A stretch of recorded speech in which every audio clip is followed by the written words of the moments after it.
ঈদের ছুটি কাটাতে স্ত্রী ও বাবাকে নিয়ে বাড়ির পথে রওনা হয়েছিলেন সোহেল।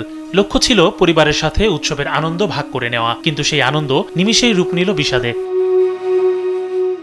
বুধবার রাজধানীর সদরঘাটে এমবি জাকির সম্রাট ৩ ও এমবি আসা যাওয়া ৫ লঞ্চের সংঘর্ষে মর্মান্তিক দুর্ঘটনার শিকার হন সোহেল ফকির, তার স্ত্রী রুবাইয়া ও বাবা মিরাজ ফকির। আহত অবস্থায় সোহেল ও রুবাইয়াকে মিটফোর্ড হাসপাতালে নেওয়া হয়। সন্ধ্যা ৭:৩০টার দিকে চিকিৎসক সোহেলকে মৃত ঘোষণা করেন। তার স্ত্রী রুবাইয়া হাসপাতালে চিকিৎসাধীন রয়েছেন, আর বাবা মিরাজ ফকির এখনও নিখোঁজ।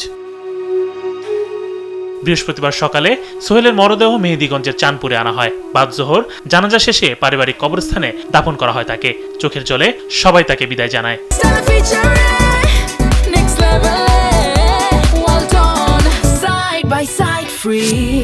আমার এই সহকর্মী ছিল মিরাজ, আমরা এক দলেরই কর্মী ছিলাম। তারই সন্তান সোহেল মারা গেছে এবং তার ওই যে মিরাজ ফকির, উনি আছে, জীবিত আছে না মৃত তা আমরা সঠিক এখনো বলতে পারি না, কিন্তু তার ছেলে সোহেল মারা গেছে।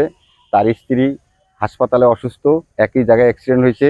তার ফ্যামিলিকে এই সোহেলের মা এবং মিরাজের স্ত্রীকে যে কী ভাষা দিয়ে আমরা যে সান্ত্বনা দেবে এমন কোনো ভাষা আমাদের নেই। পরিবার ঠিক গেছে এবং যে ছেলেটা মারা গেছে তার যে মা আছে আর আমার তো মা আছে, এই তুলনায় যে আমরা যে বাড়িতে গেলে আনন্দ ফুর্তি করবো, মা বাবা সবার সাথে একটা আনন্দ ফুর্তি উৎসব নিব, তো এই ক্ষেত্রে যায় যে ওনার আহাজারি, সেই আহাজারিটা আল্লাহর আরশ পর্যন্ত কাঁপতেছে।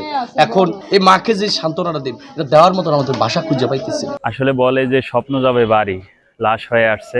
আমরা জানাজা এসেছি, অসংখ্য মানুষ আসছে।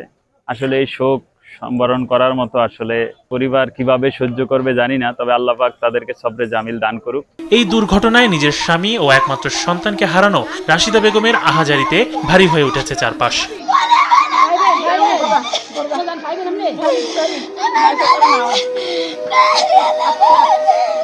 প্রিয়জন হারানোর শোক আর নিখোঁজ পিতার অপেক্ষায় পরিবার জুড়ে চলছে শোকের মাতম। আমি চাই উপযুক্ত বিচার, আমি চাই আমার সংসারের ব্যাগ গ্রহণ করো।